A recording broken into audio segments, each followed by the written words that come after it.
For years, the most dangerous unit in the American military shared a hallway with a quiet old man who emptied trash cans and wiped down floors.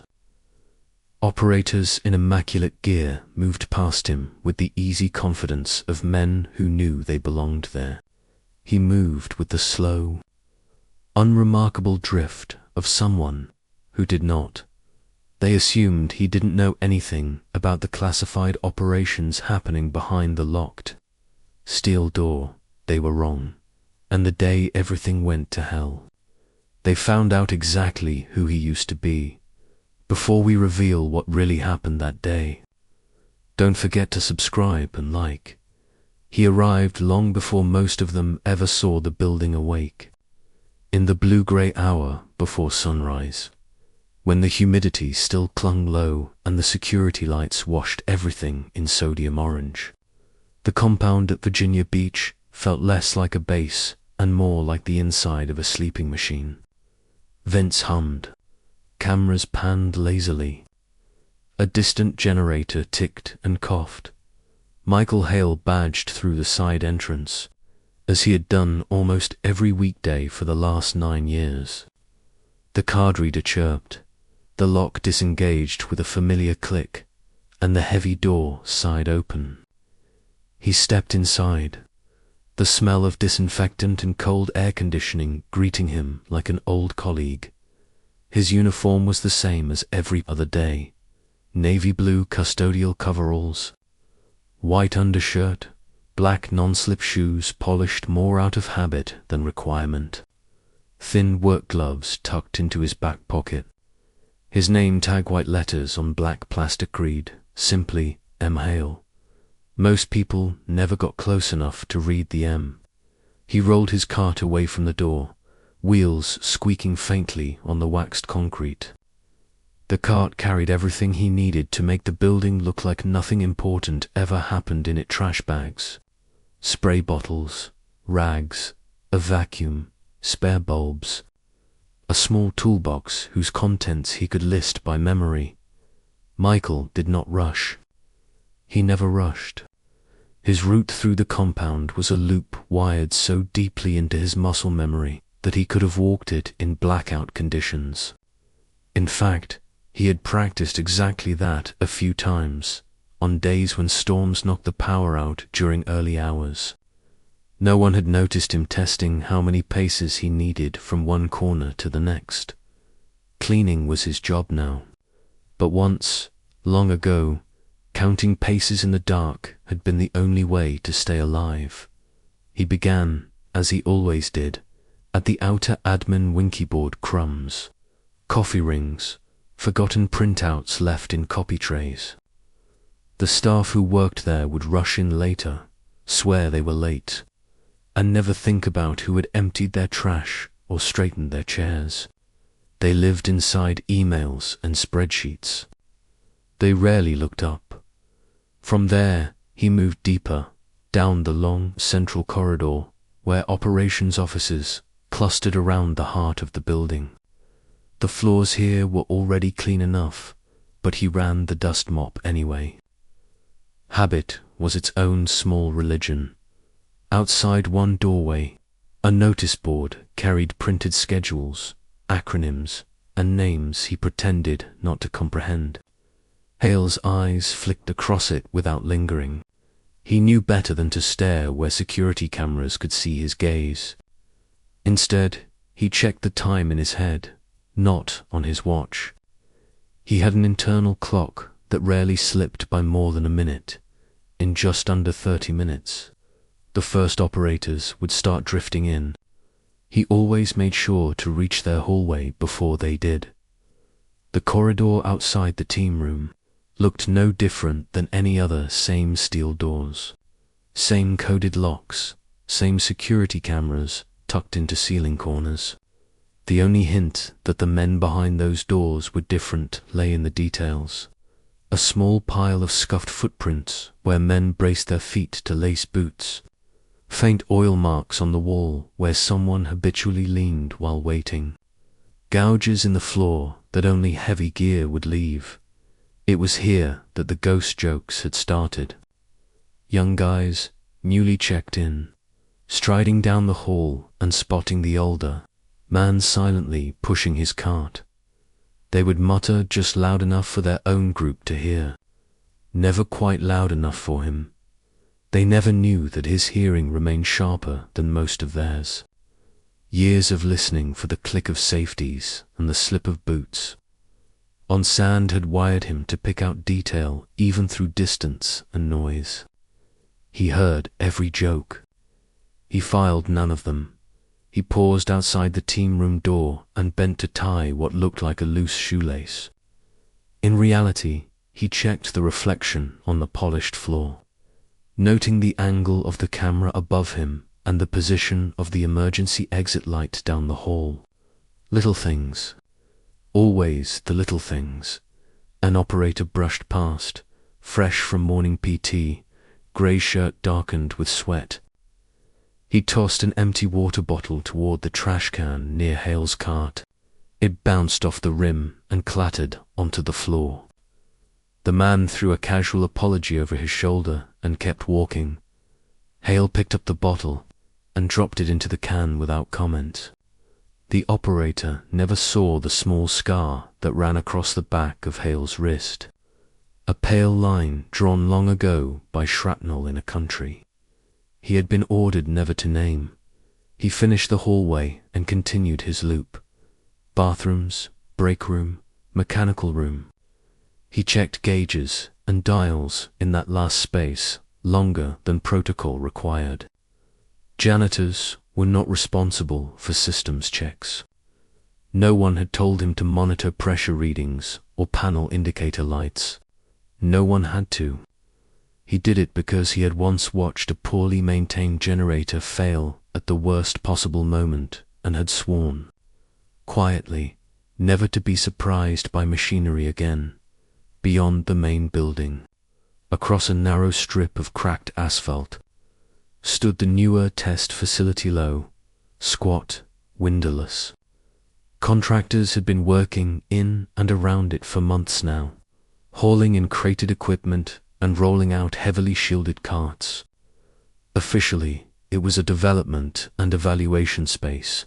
Unofficially, it was the sort of place where minds far above Hale's current pay grade decided which tools future teams would carry into rooms full of people trying to kill them. From his vantage point, pushing a broom along the walkway between the two structures, he had noticed small things. Frayed temporary cables taped down in haste. A stack of unused fire-retardant blankets left in a corner for weeks. Emergency exit signs flickering on and off when the air conditioning kicked hard. Nothing big enough, on its own, to trigger a complaint that would be taken seriously. Big failures were rare. Small things piled up until gravity took over. On that particular Thursday, the sky started heavier than usual. Thick clouds rolled in from the ocean, smearing the horizon into a dull band of grey. The air tasted like metal. Somewhere beyond the wire, helicopters thumped the air.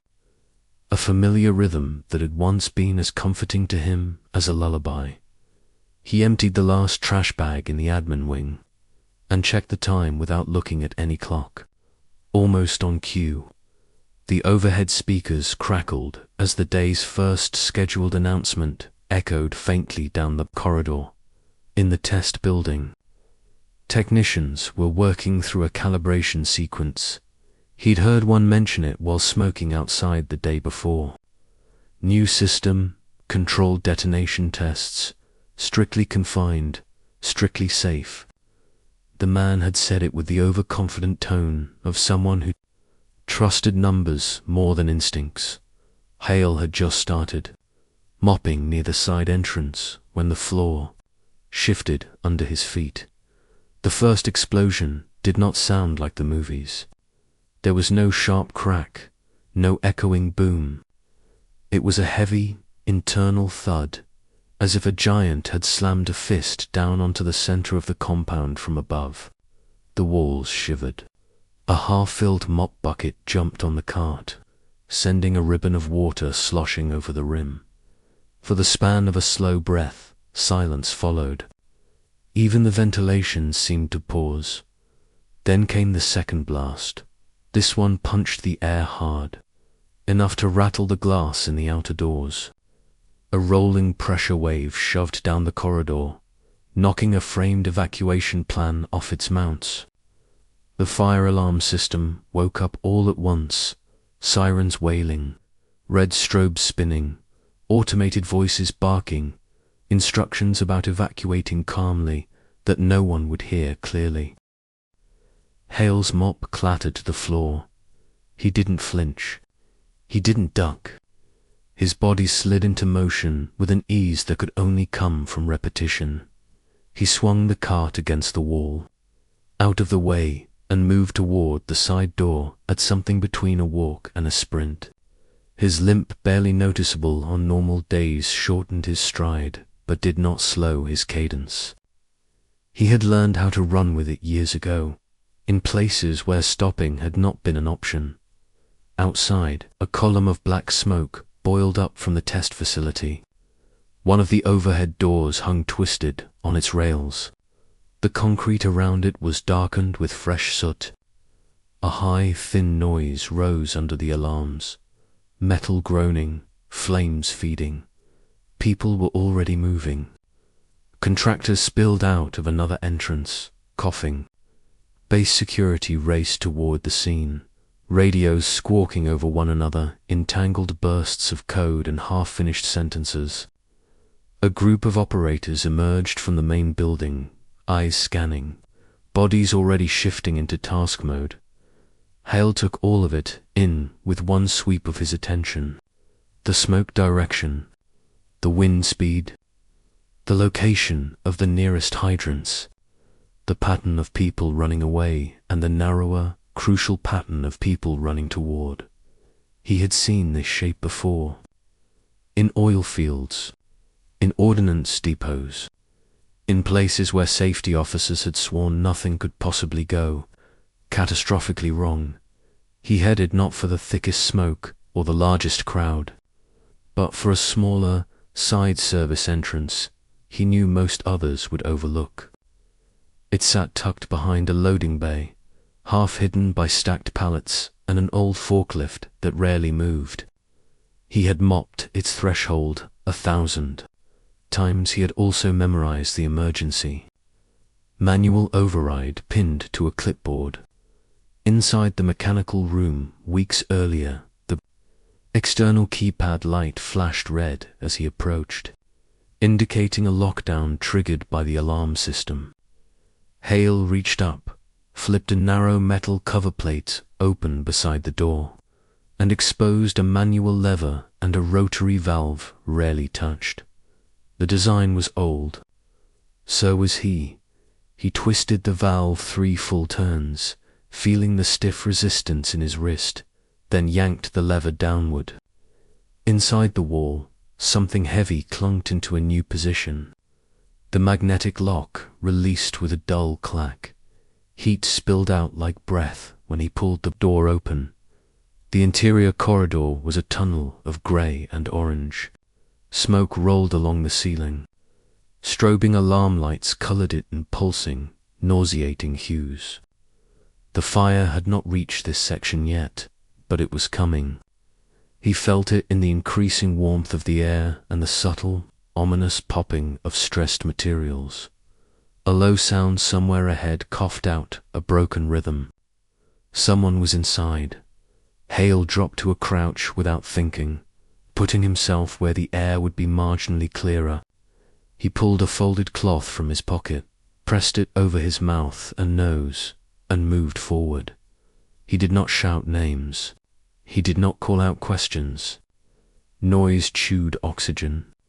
Panicked words wasted breath. He had learned long ago that in a crisis, the air belonged to movement, not conversation at the first intersecting corridor. He paused just long enough to press his fingertips lightly against the wall, feeling for vibration. The stronger tremors drew his attention, left toward the heart of the test chamber area. toward more fire. The faint, irregular thumping of a boot against metal came from the right. He went right. Visibility dropped as he advanced. The alarms blended into a single shrill pressure in his ears. Heat licked at his exposed skin. His eyes watered, but he blinked through it, focusing on shapes and contrasts, not details, at the far end of the corridor. A bulkhead door sat jammed halfway open, a steel beam pinned across it at an ugly angle. Under that beam, 3 sets of legs were visible, one kicking weakly, 2 unnervingly still. They were sailors, not SEALs. Their uniforms were different, their gear lighter. Likely support techs, trapped in the worst possible place when the blasts hit. The floor between Hale and the jammed door glowed faintly orange in spots, where burning debris had fallen from overhead conduits. He stepped where the glow was dimmest, calculating angles, weight, and failure points the way other men did math. The first sailor he reached was conscious, but barely. Soot smeared his face. Blood trickled from a cut along his hairline. His eyes widened when he recognized who stood over him.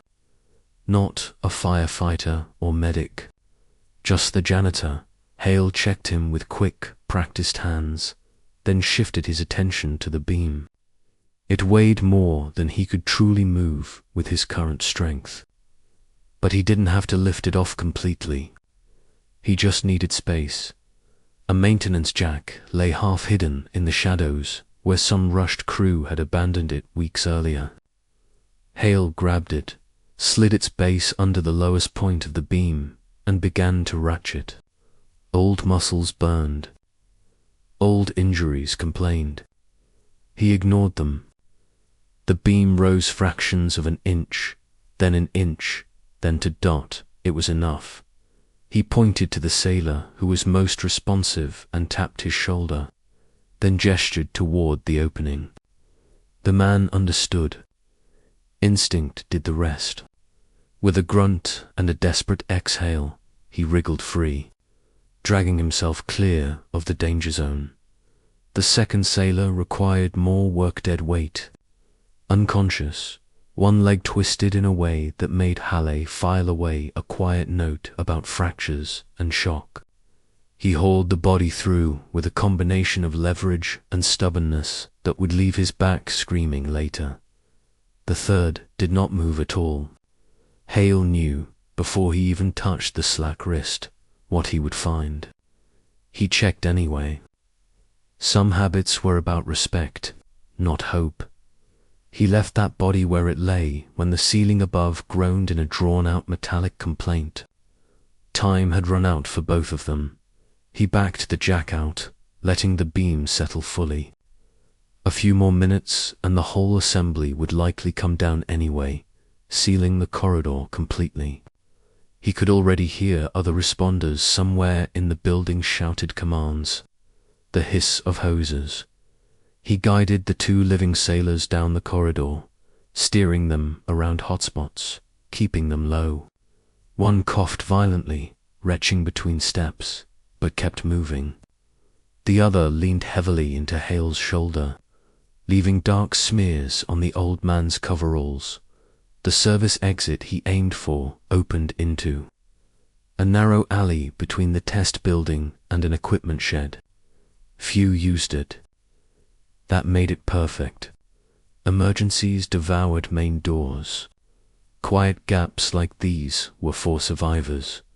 When he shoved the bar, the door stuck for a second paint, sealed along the frame by years of neglect. Then it gave way, bursting outward into searing daylight and cleaner air. The sailors stumbled out into the open, collapsing to their knees on the gravel. Fresh air hit their lungs like ice. They gasped, coughed, rolled onto their backs, eyes blinking hard against the brightness. Only then did anyone outside notice Hale, a security sergeant, skidded to a halt at the edge of the alley, taking in the scene in a single astonished glance. 2 soot-blackened sailors alive who should not have been, and the old janitor behind them, chest heaving, face streaked with ashdot. The sergeant said something shock, disbelief. Questions tangled together, but Hale's breathing was too valuable to waste. He simply pointed once, sharply, back toward the door, then mimed a downward collapse with his hand. The message was clear enough. More structure failure coming. Stay out. Medical staff swarmed at the sailors, fitting masks, checking pupils, sliding IVs into trembling arms. The sergeant ushered Hale toward a paramedic, but the old man waved them off. Others needed the oxygen more. He leaned against the side of the building instead, letting his heart rate settle, counting each beat not out of fear, but out of long habit. He listened to the fire's roar, the shouted orders, the barked confirmations over radio nets. He heard something else.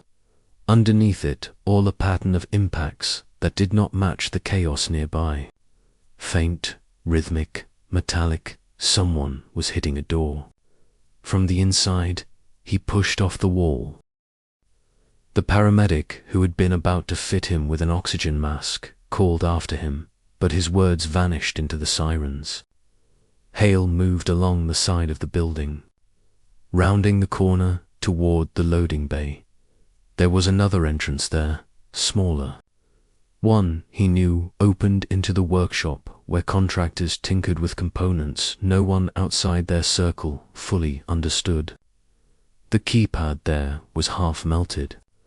The door itself bulged outward slightly, like something inside had punched it. He pressed his palm flat against it. Heat flared, but not unbearable. Not yet. The impacts continued weakening, but still there. Hale scanned the ground. A steel pry bar lay near a crate, abandoned by someone who had run when the alarms first sounded. He picked it up, jammed its flattened end between the door and the warped frame, and leaned his weight into it. The first attempt gained nothing. The second shifted the metal with a squeal. The third brought a 1/4-inch gap and a brief puff of hotter air. He repositioned, braced a foot against the wall, and drove the bar in deeper. Something inside the door shifted. A heavy object scraped back. The impact stopped. With a final, ugly screech, the door jumped open 2 inches. Smoke rolled out, but so did the silhouette of a man, hunched, staggering. A contractor. Safety glasses cracked, beard singed, one sleeve burned almost away. He looked at Hale with wild, disbelieving eyes, as if he had expected to see flames or angels. Not a grey-haired custodian.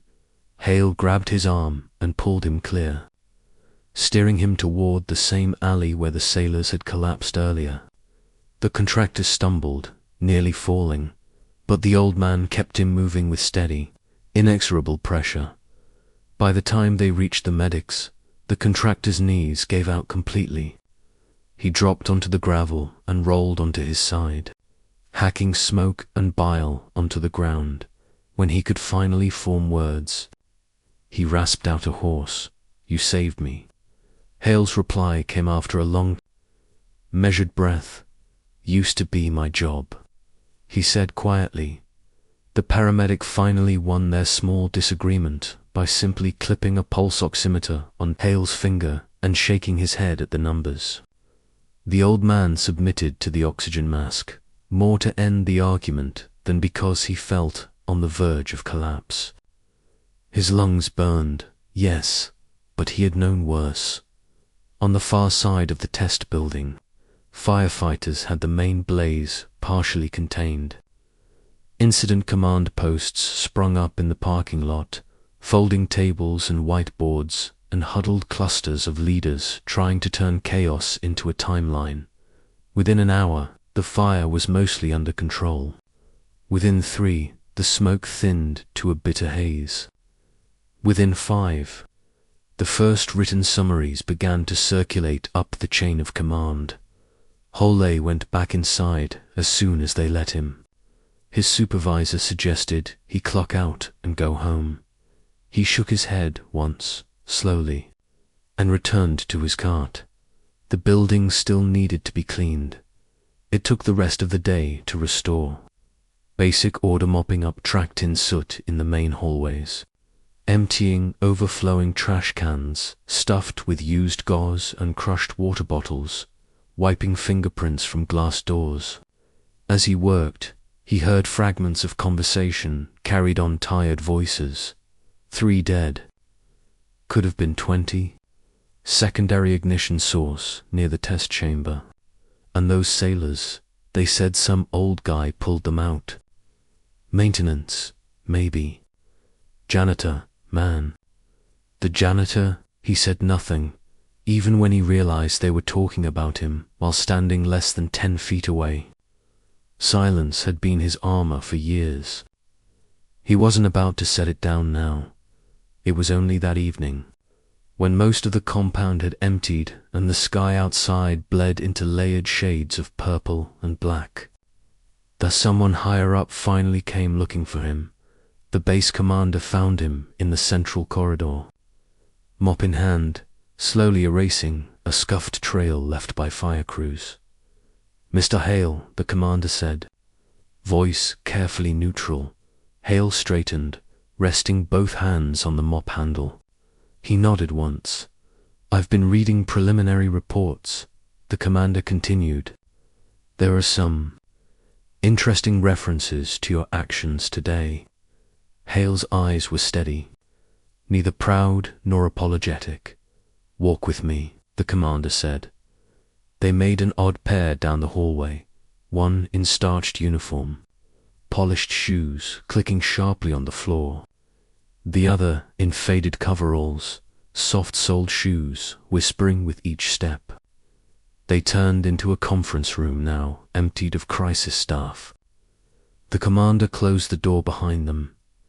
A laptop sat open on the table, screen glowing with paused video footage.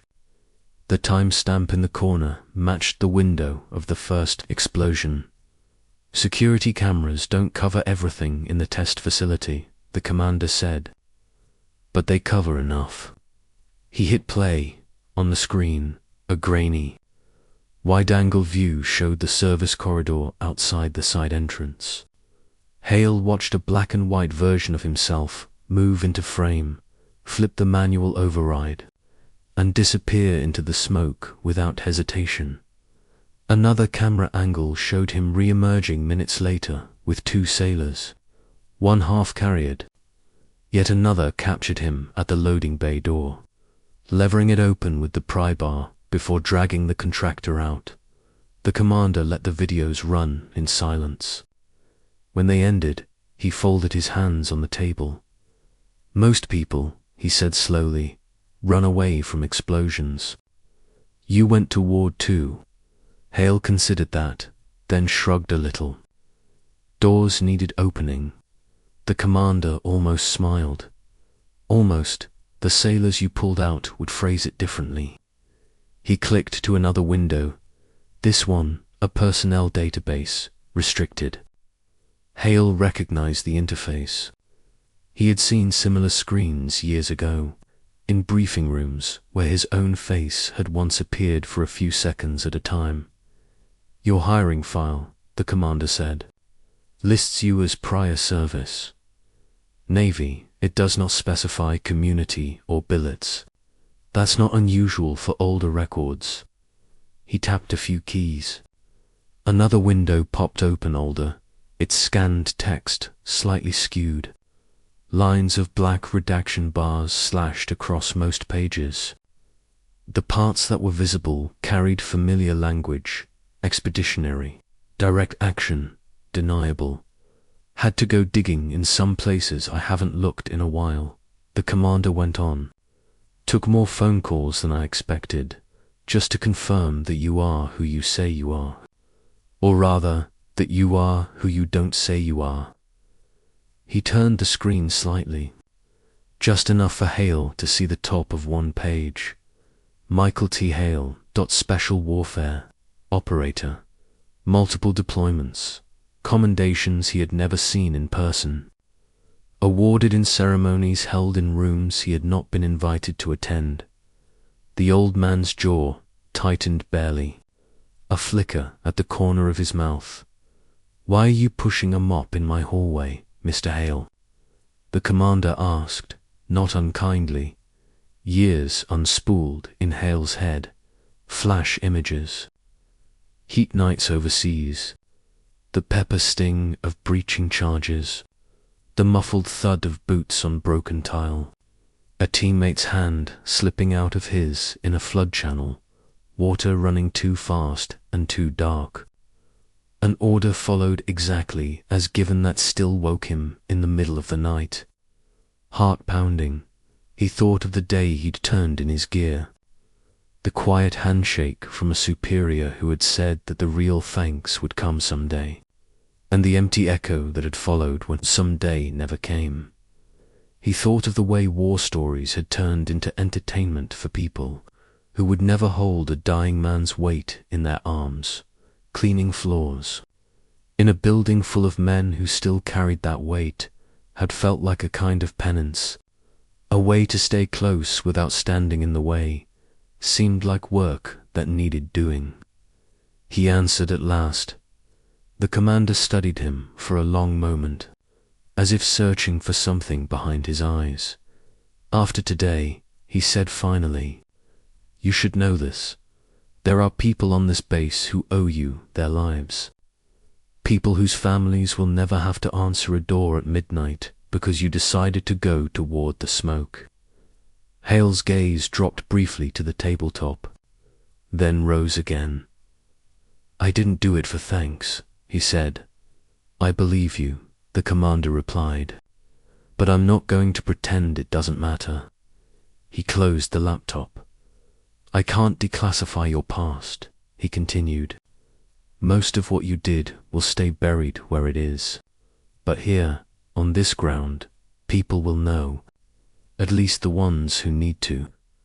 Hale did not ask who those would be. He already suspected.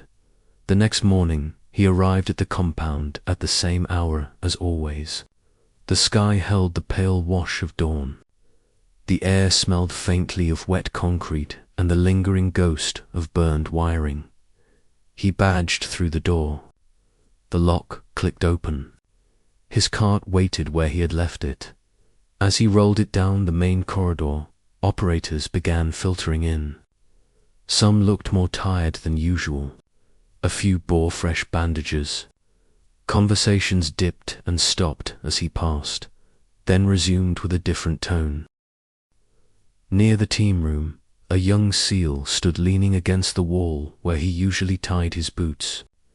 His face was one Hole recognized from the test facility, the first sailor he had freed from under the beam. Clean now, hair still damp from a shower, eyes clear. He straightened as Hale approached. For a second, the young man seemed on the verge of speaking. Then he simply nodded, once, with a seriousness that had not been there days before. Hale nodded back at the doorway itself. On the small table where men sometimes left stray gear, something round and gold flashed against the dull grey surface. A challenge coin, heavy. Detailed, the front carried the familiar emblem of a community that officially did not advertise itself. The back bore a short engraved line. For the man who opened the door, no. One stood nearby to claim responsibility for leaving it. The team room door was closed. Voices inside murmured low. Hale did not pick up the coin immediately. He finished wiping down the nearby bench first, then emptied the trash can, then pushed his cart another few feet until it was properly aligned with the wall. Only then did he return, pick up the coin and turn it once between his fingers. The metal was cool against his skin. His reflection stared back at him in miniature-lined face. Grey stubble, eyes more tired than they had been when he first walked into a recruiter's office a lifetime ago. He slipped the coin into his pocket and felt its weight settle against his leg as he moved on. The ghost in the hallway was still there, still pushing a cart, still wiping away evidence of other people's days. The compound looked almost normal again. Alarms were silent. Floors shone. Doors closed and opened on schedule. But from that day forward, when operators hurried past him on their way to missions no one else would ever hear about, they no longer saw a piece of forgotten furniture in uniform. They saw a man who had once worn what they wore, a man who had gone toward fire when he could have walked away, a man whose story would never make the news or appear in official histories, but whose actions lived on in every breath another sailor drew, in a world that often confused noise for heroism. Michael Hale moved through the quiet with steady, unremarkable grace. He did his job. He went home. He slept a little better, knowing that when everything had gone wrong, he had remembered how to be who he once was. The building never added his name to any plaque. The Navy never held a ceremony, but every time a young operator slowed just enough to hold a door for him, or offer a spare cup of coffee without words, or nod silently in that hallway, they were writing a different kind of record, one that lived not on paper, but in the way they chose to measure the worth of the people around them. And somewhere down the line, years from now, when those operators told stories late at night in far-off rooms, there would be a chapter about an old janitor at Virginia Beach, who wasn't just a janitor. He was the man who opened the door when the world was on fire, and walked back into the smoke so others could walk out.